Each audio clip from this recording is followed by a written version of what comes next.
আমরা তো বলি নাই আমাদেরকে দয়া দেন, আমরা বলি নাই আমাদেরকে ফ্যামিলি কার্ড দেন, আমরা বলেছি আমাদের টাকা আমাদের দেন। একবারে দিতে পারবেন না, ধাপে ধাপে দেন, সেটাও দেবেন না, মূল টাকা থেকে কেটে নেবেন।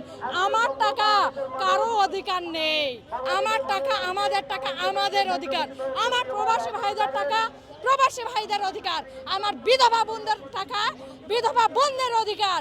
সিনিয়র সিটিজেনরা সারা জীবন কষ্ট করে চাকরি করে কষ্টার্জিত টাকা এখানে রেখে ছেলে মেয়ের পড়াশোনা করায়, নিজের চিকিৎসা করায়। হ্যাঁ, ঘোষণা করছে শুধুমাত্র ক্যান্সার রোগী এবং কিডনি রোগী তারা টাকা পাবে।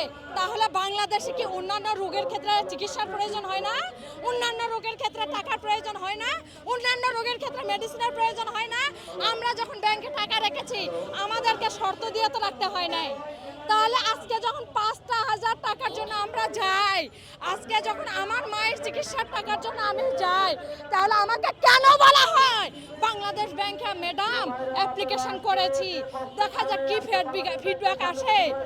আমি তো এগুলো দেখবো না, আমার টাকা আমি যে ব্যাংকে রেখেছি, আমরা যদি আজকে এখানে অধিকার না আদায় করতে পারি, আমরা সারা বাংলাদেশ স্ব ব্যাংক অচল করে দিব।